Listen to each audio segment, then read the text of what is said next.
प्रदेश विशेषमा आज हामीसँग हुनेछन् भारतबाट ल्याइएका दुईवटा रेल 3 महिनादेखि पालमुनि न कर्मचारी छन् न त पूर्वाधार नै। मकुना नामको हात्तीबाट कोशी टप्पुका स्थानीय आजित पटक पटक मानवीय क्षति, प्रशासनद्वारा हात्ती मार्ने योजना। भक्तपुरमा 9 महिनापछि विद्यालयमै पठन पाठन सुरु, धेरै विद्यार्थी भएका विद्यालयमा आलो पालो कक्षा। र सुदूरपश्चिमको विकास खर्च 5% सीमित, फेरि पनि महामारीकै बहाना। नमस्कार, म रूपेश श्रेष्ठ। यी थिए प्रदेश विशेषका लागि आजका सामग्री। यसबाहेक आज हामीसँग हुनेछ माहुरी बारे एउटा रोचक सामग्री पनि। हेर्दै गर्नुहोस् प्रदेश विशेष समाचार समीक्षा र सन्देश।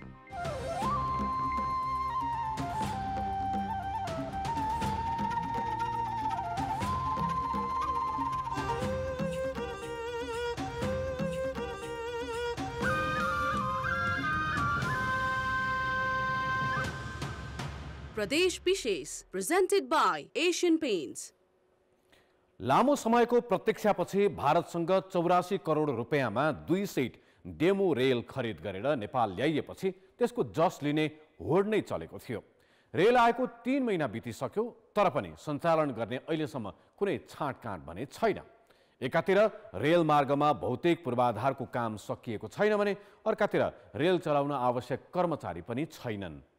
नेपाल र भारतको धार्मिक र महत्त्वपूर्ण सांस्कृतिक धरोहरको रूपमा रहेको रामजानकी विवाह पञ्चमीदेखि रेल सञ्चालनमा आउने भनेको 4 वर्ष बितिसकेको छ। यो वर्षको विवाह पञ्चमी बित्न लागे पनि रेल सञ्चालन हुने अहिलेसम्म कुनै छाँटकाँट देखिएको छैन। जयनगरदेखि जनकपुर हुँदै बर्दिवाससम्म सञ्चालनका लागि असौज 2 गते भारतबाट ल्याइएको 2 सेट डेमो रेल 3 महिनादेखि पालमुनि यसरी नै राखिएको छ। परीक्षणका लागि इन्जिन र बोगी सहितको रेल ल्याएपछि खुसियाली नै छाएको थियो, तर यात्रु बोक्नुपर्ने ती दुवै रेल अहिले जनकपुर धाममा छैनन्।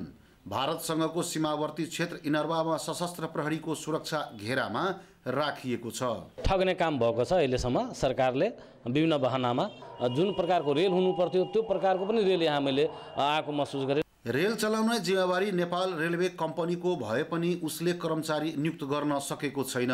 उसले 129 कर्मचारीका लागि गरेको विज्ञापनमा 32,686 जनाको आवेदन परेको छ।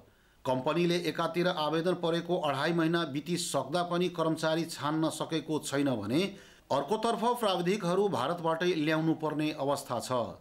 सञ्चालनमा ल्याउनुको साटो 3 महिनादेखि पालमुनि राखिएको रेल बेला बखत चेक जाँचका लागि रेल निर्माण कंपनी का प्राविधिक इनरवा आउने गरेका छन्। इसके लिए हम लोग का मंथली शेड्यूल होता है, वो हम लोग हिसाब से कर लेते हैं। ऐसे नहीं रखेंगे तो खराब हो जाएगा ना। हाँ जी। तो इसके लिए करते हैं, वो जरूरी है। हम लोग रेडी हैं, जब वो कहेंगे तो चलाएंगे। जयनगर बर्दिवास 69 किलोमिटर दूरी मध्ये पहिलो चरणमा जयनगरदेखि जनकपुर धामको कुर्थासम्म 35 किलोमिटरमा रेल सञ्चालन गर्ने भनिए पनि भौतिक पूर्वाधारको काम अझै अधुरो छ। रेलको लीक लगायत संरचना हस्तान्तरण पनि भएको छैन। लामो समयको प्रतीक्षापछि भारतबाट खरिद गरेर ल्याइएका रेल नेपाल आएपछि श्रेय लिने होल्ड नै चले पनि यो रेल गुडाउन अहिलेसम्म ठोस पहल कसैले गरेको छैन, जसले गर्दा यी पालमुनि महिनौदेखि रेल यसरी नै थन्केर बसेको छ। रेल सञ्चालनमा ढिला सुस्तीप्रति प्रदेश सरकारले असन्तुष्टि जनाएको छ। विक्रम सम्वत 1994 देखि सञ्चालन भएको जनकपुर जयनगर रेल सेवा स्तरोन्नतिका लागि 6 वर्ष अघि बन्द भएको थियो। रेल किनिसकेर पनि सरकारले ढिला सुस्तीले एकातिर सञ्चालनमा अन्यल छ भने अर्कातिर अहिलेसम्म गरेको लगानी बालुवामा पानी हुने त होइन भन्ने आशंका समेत गर्न थालिएको छ। कान्तिपुर समाचारका लागि क्यामेरामा ब्रिकेश यादवका साथ अनिल मिश्र, धनुषा। रेलमाथि देखाइएका अनेक सपनाहरू सम्झिल्याउँदा आइसकेकै रेल समेत चलाउन नसक्ने हाम्रो क्षमतामाथि टिठ मान्नुपर्ने स्थिति छ। कुराले चिउरा भिज्दैन भन्ने उखान यत्तिकै बनेको पनि होइन। कोशीटप्पु वन्यजन्तु आरक्षबाट निस्किएर पटक पटक मानवीय क्षति पुर्याउँदै आएको मकुना नामको हात्ती नियन्त्रण गर्न आरक्ष प्रशासनका लागि अहिले टाउको दुखाइको विषय बनेको छ। 1 दशकदेखि आरक्ष क्षेत्र आसपास आतंक मचाउँदै आएको मकुनाले एकै दिन 3 जनाको ज्यान लिएको छ। हात्तीले अहिलेसम्म 8 जनाको ज्यान लिएको र 23 जनालाई गम्भीर घाइते बनाइसकेको छ। हात्तीलाई तह लगाउन स्थानीयको दबाव बढेपछि सुनसरी प्रशासन र आरक्षक प्रशासनले मकुना हात्ती मार्ने योजना अघि सारेका छन्। राष्ट्रिय निकुञ्ज तथा वन्यजन्तु संरक्षण ऐन 2029 को दफा 10 को उपदफा क मा बौलाएको जङ्गली जनावर तोकिएको अधिकारीको आदेशमा मार्न वा पक्रन सकिने उल्लेख छ। वितण्डता मच्चाउने हिंसक वन्यजन्तुलाई मार्ने अधिकार स्थानीय प्रशासन ऐनले प्रमुख जिल्ला अधिकारीलाई दिएको छ। प्राविधिक टोलीले केही दिन अवस्था जाँच गरी यदि हात्ती बौलाएको पुष्टि भए सोही ऐन बमोजिम मार्नुको विकल्प नहुने सुनसरीका प्रमुख जिल्ला अधिकारीको भनाइ छ। हात्ती बौलाएको हो कि होइन भनेर पहिले जान्छ। बौलाएको भने त मार्न धेरै लाग्नुपर्ने हुन्छ, थप क्षति गर्छ त्यसले। होइन बौलाएको छैन यसलाई ट्रिटमेन्ट गर्न हुन्छ भनेर भनौँ भने त्यसलाई बाँधेर ट्रिटमेन्ट गर्ने काम हुन्छ। गत सोमबार मकुना हात्तीको आक्रमणबाट मृत्यु भएका 28 वर्षीय प्रमोद यादवको शव आफन्त र स्थानीयले उठाउनु अघि उक्त जङ्गली हात्तीलाई तह लगाउनु पर्ने भन्दै आन्दोलित बनेपछि आरक्षक प्रशासन दबावमा परेको हो। आन्दोलित स्थानीयको चर्को दबावपछि बसेको सर्वपक्षीय बैठकले मकुना हात्ती बौलाएको हो होइन यकिन गरेर थप निर्णय लिने सहमति भएको थियो। मकुना भन्ने हात्तीले 18 जना मान्छे मारेको छ र यसै हात्तीले 3 जना मान्छे एकै दिनमा मारेको। त्यसकारण यो हात्ती बौलायो, यसलाई मार्नुपर्छ भन्ने हाम्रो माग हो। प्राविधिक टिमले प्रमाणित गर्छ, त्यसपछि मात्रै मार्ने हो भने त्यो हात्ती लगायतको हात्तीहरूलाई नेल लगाएर जङ्गलमा राख्ने भन्ने कुरा हामीले प्रस्ताव राखेको छौँ। हात्ती नियन्त्रणका लागि कोसीटप्पु वन्यजन्तु आरक्षक कार्यालयले राष्ट्रिय निकुञ्ज तथा वन्यजन्तु संरक्षण विभागमा पत्राचार गरिसकेको छ, तर विभागबाट ठोस निर्णय आइसकेको छैन।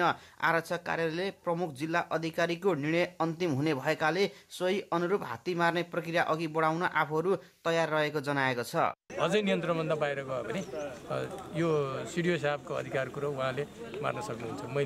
आरक्षकका अनुसार मकुना दारा नभएको एक मत्ता भाले हात्ती हो। कोसीटप्पु वन्यजन्तु आरक्षमा पाइने एलिफस मैक्सिमस प्रजातिको यो हात्ती आरक्षभित्रै नायक मानिन्छ। कोसीटप्पु वन्यजन्तु आरक्षमा 17 वटा हात्ती रहेको तथ्याङ्क छ। मकुना हात्तीलाई तह लगाउन स्थानीयको दबाव बढेपछि हात्ती मार्ने सुनसरी प्रशासन र आरक्षक प्रशासनको योजनाको आलोचना पनि सुरु भएको छ। कान्तिपुर समाचारका लागि अर्जुन सुवेदी, कोसीटप्पु, सुनसरी।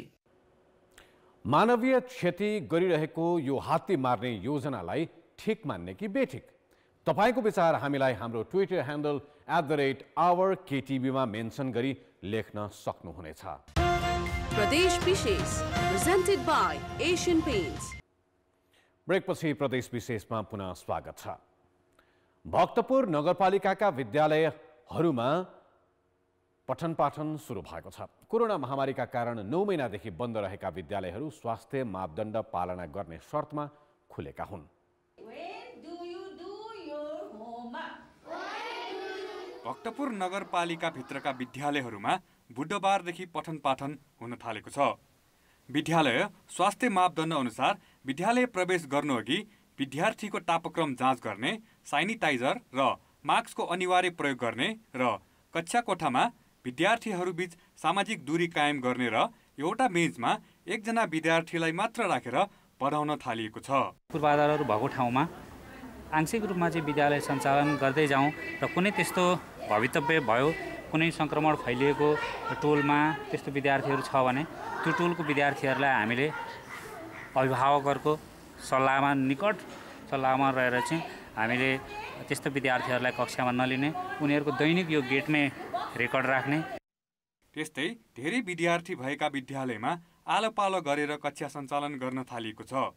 पहिलो चरणमा एक सातासम्म दैनिक 2 देखि 4 घण्टासम्म कक्षा सञ्चालन गरिने र त्यसपछि नियमित सञ्चालन गर्ने विद्यालयहरूको तयारी छ। अहिलेलाई हामीले फुल टाइम प्रयोग गर्ने छैन, आजबाट सुरु भएकोले हामी हेर्दैछौँ।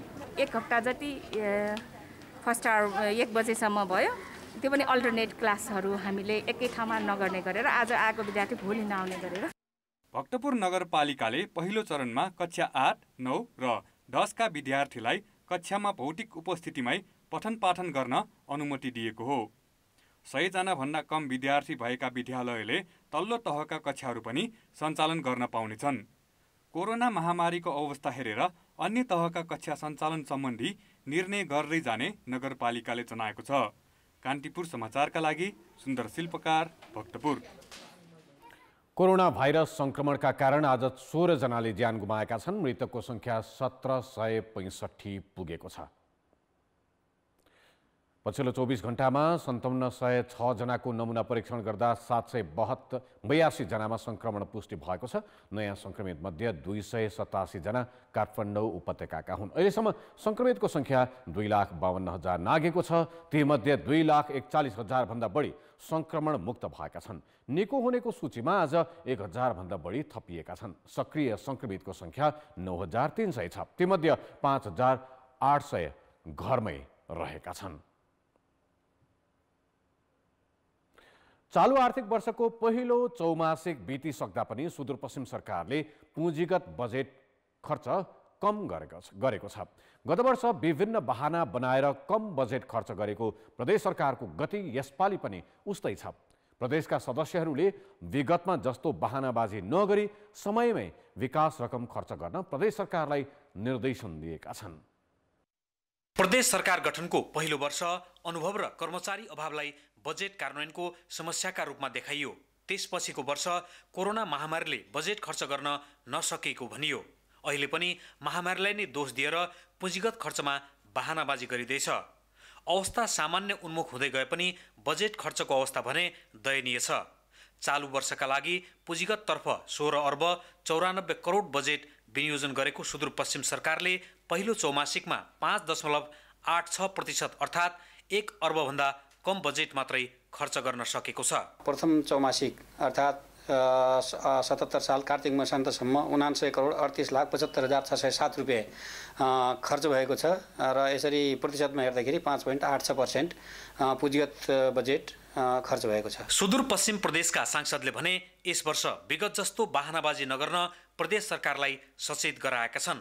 वर्षभरि विभिन्न बहाना बनाएर अन्त्यमा खर्च गर्ने प्रवृत्ति रोकी समयमै बजेट कार्यान्वयन गर्न उनीहरूको माग छ। तर यो आर्थिक वर्षमा कदापि यो बजेट खर्च नहुने परम्परा अथवा आषाढ मसान्तमा मात्रै यो जुन खर्च गर्ने जुन परम्परालाई तोड्दै पूर्ण बजेट कार्यान्वयन र खर्च हुनुपर्छ।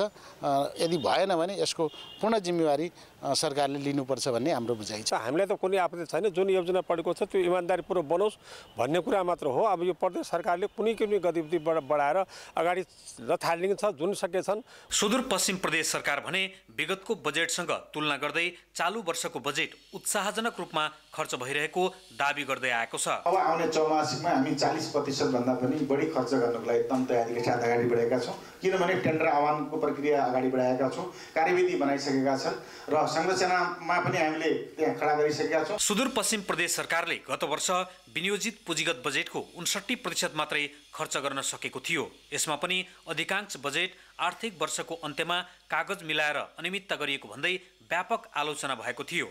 चालु वर्षको पहिलो चौमासिकमा पनि निकै कम बजेट खर्च भएको छ। विकास निर्माणका लागि छुट्याइएको बजेट समयमै खर्च गर्न र गुणस्तरीय विकास गर्न प्रदेशवासीले आग्रह गरेका छन्।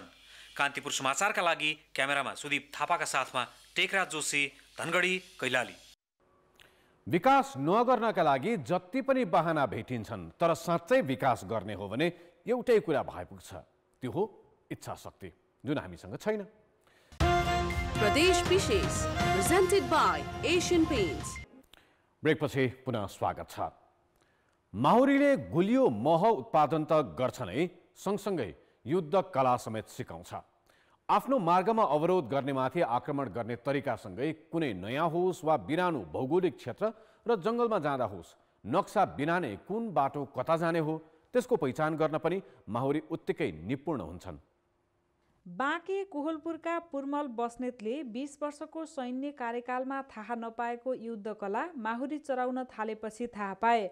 घरदेखि 45 किलोमिटर पश्चिम बर्दियाको यो तोरीबारीमा माहुरी चराउँदै आएका सेनाका अवकाश प्राप्त सुबेदार बस्नेतले हरेक दिन 1 लाख भन्दा बढी माहुरीको युद्ध कला नजिकबाट निहाल्दै आएका छन्। सेना र माहुरीको युद्ध कलाका विषयमा उनको भनाइ यस्तो छ। आर्मी पनि त्यस्तो, जो कमान्डर चाहिँ एकदम एक्टिभ छ भने त्यो सबै त्यहाँका त्यो तल्लो तहको सबै कुराहरू एक्टिभ हुँदै आउँछ। यो मौरीमा पनि त्यो एकदम जुन रानी हो कमान्डर, त्यो कमान्डर जब एकदम एक्टिभ छ भने त्यहाँ मह पनि बढी उत्पादन हुन्छ, बच्चाहरू पनि बढी उत्पादन हुन्छ। बस्ती नजिकै तोरीबारीका यी घारमा रहेका माहुरी हरेक बिहान सैनिकले झैँ आफ्नो क्षेत्रमा रेकी गर्छन्। फरक यति हो, सेनाले दुश्मन आए नआएको निगरानी राख्छन् भने माहुरीले महसङ्कलन तथा उत्पादनका लागि उपयुक्त र सुरक्षित भए नभएको पत्ता लगाउँछन्। मौरीको एकजना रेखी गर्न जान्छ, त्यसले चाहिँ चरण क्षेत्र कहाँ कहाँ चरण छ भनेर त्यसले रेखी गरेर आउँछ। रेखी गरेर आएर अनि गेटमा चाहिँ त्यसले इसारा गर्छ। अब नजिकै भयो भने पनि त्यसले नाचेर नजिकैको इसारा, टाढाको इसारा, अनि त्यो इसारा दिन्छ र अनि मौरी त्यसरी नै जहाँ त्यो चरण क्षेत्र हो अनि त्यो चरण क्षेत्रमा गएर त्यो सङ्कलन गरेर ल्याउने कुरा गर्छन्। सैनिक ब्यारेक होस् वा टोली कमान्डर एउटा हुन्छ भने माहुरीको एउटा घारमा पनि एउटै रानी हुन्छ। सेनाले नयाँ मार्ग पत्ता लगाउन कम्पास प्रयोग गर्छ, तर माहुरीमा भने उसको टाउकोले नै कम्पासको जस्तै काम गर्छ। सेनाले नयाँ बाटो हिँड्दा विभिन्न सङ्केत छाड्दै हिँड्छ भने माहुरीले गन्ध। जङ्गलमा रेकी गर्न जाँदा माहुरी आक्रामक हुँदैनन्, तर फुलको रस लिएर फर्किँदा बाटोमा अवरोध गर्ने माथि भने तत्काल जाइ लाग्छ। कर्मी माहुरीमा यस्ता अनेक रोचक पक्ष छन्। माहुरी एउटा अब वास्तवमा यो संसारमा सबभन्दा सक्रिय, मेहनती, अनुशासित प्राणी मध्ये गनिन्छ।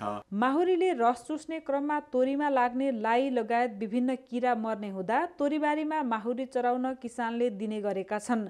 माहुरीले रस चुस्दा उत्पादन समेत बढ्ने भएकाले तोरी खेती गर्ने किसान लाभान्वित पनि हुने गरेका छन्। थोरै लगानीमा पनि मह उत्पादन गर्न सकिने र खपत धेरै हुने भएकाले पछिल्लो समयमा किसानको आकर्षण मौरी पालनमा बढ्दै गएको छ। कान्तिपुर समाचारका लागि सविता जीसी, गुलरिया, बर्दिया। हाम्रो वरिपरि रहेका जीवजन्तु, किरा फट्याङ्ग्राबाट हामीले सिक्न सक्ने अनेक कला र सिपहरू छन्। त्यसैले भनिन्छ नि, प्रकृतिसँग निकट रहनेको जीवन प्रकृति जत्तिकै सुन्दर हुन्छ। प्रदेश विशेष आजका लागि यति नै। प्रदेश समाचारहरूको साथमा भोलि फेरि आउनेछौँ। कान्तिपुर टेलिभिजन हेर्दै गर्नुहोला। नमस्ते।